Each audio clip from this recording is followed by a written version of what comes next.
Bonjour à tous, j'espère que vous allez bien. Aujourd'hui, je vais vous parler de ma nouvelle histoire que je me suis fait sur Zilla ou le Godzilla 1998, qui est donc la partie 2 de la précédente. Et donc, c'est parti. Plusieurs années ont passé depuis la disparition de Zilla Junior et de Space Zilla dans une tempête au cours de leur dernier affrontement.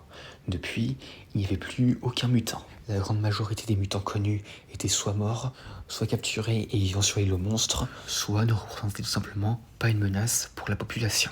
Et cela a été le cas pendant plusieurs années. Le HIT de son côté, en raison de l'arrêt des activités de mutants et surtout de la disparition de Zilla Junior, avait fini par se séparer. Chacun a suivi son propre chemin. Nick et Audrey s'étaient mariés et avaient eu une fille.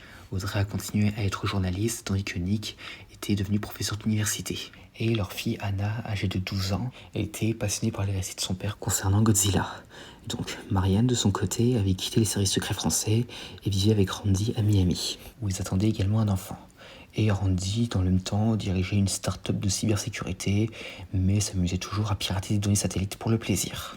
Elle-ci s'était reconvertie en biologiste marine travaillant sur les écosystèmes océaniques à Hawaï, tandis que Mendel continuait à travailler dans la recherche scientifique à l'aide de robots. De son côté, le major Anthony X était à la retraite et était devenu conseiller des agences internationales sur les menaces non conventionnelles.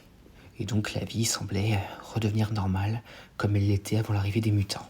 Mais un jour, une équipe de météorologues détecte quelque chose dans l'Atlantique.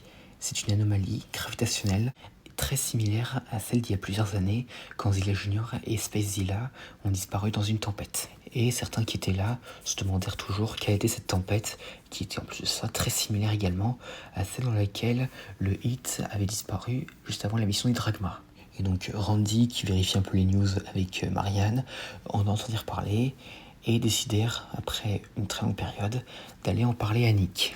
Et donc du coup, les deux décidèrent de coopérer comme à l'époque pour aller voir. Cependant, et par coïncidence, les autres membres du HIT finissent tous par se retrouver. Donc l'équipe, bien que dissoute à ce moment-là, se retrouve exceptionnellement pour résoudre ce mystère dont ils n'avaient pas eu la réponse depuis des années. Cependant, à ce moment-là, ils eurent une énorme surprise. En effet, ils découvrent que la tempête dans laquelle Zilla Junior et Space Zilla avaient disparu, et qui est donc la même ici, et bien en réalité, c'est la même tempête que le HIT avait traversée dans les années 90, le vortex temporel qui les avait envoyés en 2022. Et donc du coup, ainsi, ils comprirent alors que, en réalité, Zilla Junior et Space Zilla n'étaient pas morts, et comme l'équipe du HIT à l'époque, dans le futur alternative, où ils avaient découvert le monde envahi par les Drachmas, et ben là, c'est la même chose qui s'est passée avec Zilla Junior et Space Zilla. Et ils comprennent alors que Space Zilla et Zilla Junior ont maintenant tous les deux réémergé, alors que quelques minutes avant, ils se combattaient il y a plus d'une décennie. Cependant, aucun des deux n'est présent. Mais bientôt, leur présence se fait bientôt remarquer car Space Zilla, qui n'a pas du tout vieilli et qui revient directement de sa dernière bataille avec Zilla Junior, réémerge au grand choc de tous. Donc le monde finit à nouveau confronté à l'ennemi de Zilla Junior, le plus puissant, et Zilla Junior de son côté est toujours disparu. Mais maintenant, Nick, ayant la certitude que son fils adoptif est toujours vivant, décide de partir à sa recherche, soutenu par Audrey qui insiste pour accompagner l'équipe. Mais dans le même temps, leur fille Anna, fascinée par les histoires de Zilla Junior, se joint clandestinement à l'expédition, déterminée à rencontrer le mutant qu'elle considère comme un grand frère. Donc, Space Zilla, après son retour, commence à semer le chaos. Il attaque des centrales nucléaires en Europe, absorbant leur énergie pour amplifier ses cristaux comme à l'époque, ce qui provoque des tempêtes et des séismes à l'échelle mondiale. Par la suite, il survole l'Eurasie avant de débarquer à Tokyo, où il tue un Cryptocléidus qui s'était réveillé par sa présence. Les Nations Unies, conseillées par X, déclarent une urgence planétaire. Et pendant ce temps, sur son île en Alaska, Commoditrax, toujours imposante même si elle a un peu vieilli, reçoit une perturbation instinctive. Ses rugissements s'intensifient et elle quitte son île, nageant vers le sud. Pendant ce temps, le HIT traque des signaux énergétiques dans le Pacifique. Et grâce à un drone de Mendel, il localise une zone près des Mariannes où des niveaux élevés de radiation nucléaire suggèrent la présence d'un mutant. Et sur place, ils découvrirent Zilla Junior, affaibli mais vivant, en train de se reposer dans une fosse océanique en attendant d'avoir récupéré suffisamment de force avant de retourner se battre contre Space Zilla, dont comme pour celui-ci, ressort de leur dernier combat. Nick, ému, plonge avec un submersible pour établir un contact visuel avec Zilla Junior, qui reconnaît son père adoptif, même s'il est un peu confus de le voir plus vieux. Donc Nick guide Zilla Junior vers la surface sur une petite île où les deux peuvent enfin vraiment se voir et se toucher. Et contre l'avis d'Audrey, la fille de Nick, Anna, décide de s'approcher de Zilla Junior, qui, en voyant que c'est la fille de Nick, commence à la voir un peu comme faisant partie de la famille, et de même pour Audrey. Donc Zilla Junior révèle à travers ses comportements analysés qu'après son dernier combat, il était gravement blessé. Et Spezilla, croyant l'avoir vaincu, l'avait laissé pour mort. Cependant, le Hit découvrit quelque chose de très inattendu. Zilla Junior, après s'être réfugié dans les profondeurs, se nourrissait d'énergie nucléaire pour accélérer sa régénération, quelque chose qu'il n'avait jamais fait avant. Et comme il n'attaquait jamais les humains, eh bien, il l'a fait en cherchant des sources naturelles. Surtout qu'en plus, il était déterminé à affronter son double. Et bientôt, Commoditrax finit par arriver également sur la petite île et retrouve Zilla Junior.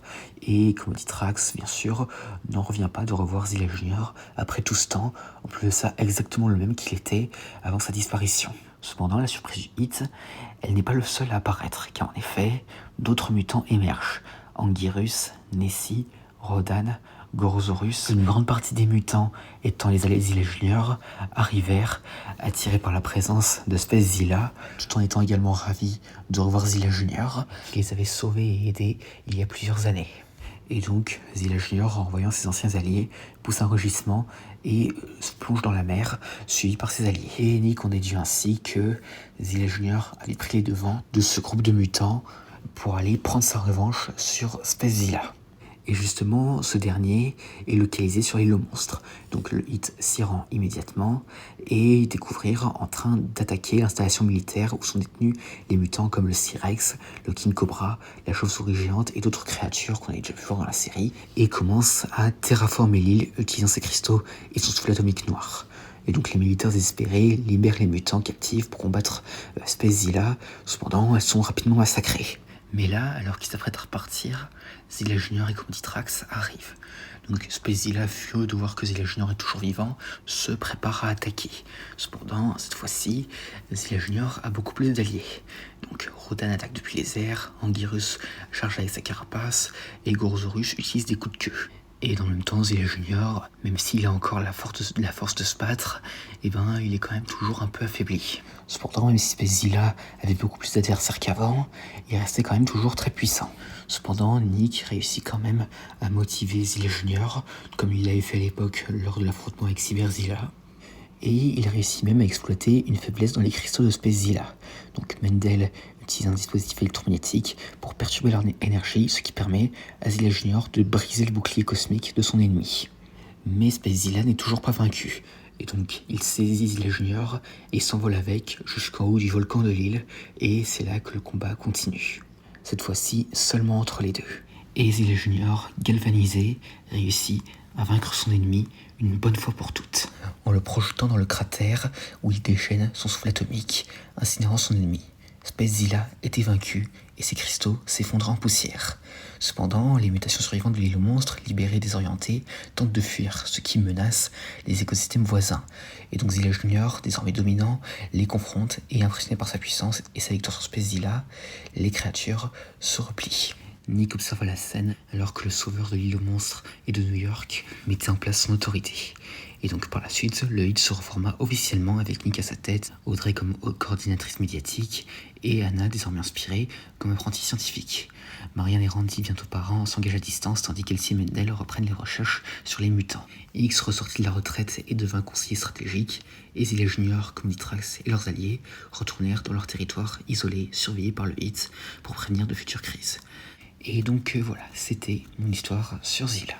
J'espère que cette vidéo vous aura plu, n'hésitez pas à dire ça dans les commentaires, et à la prochaine.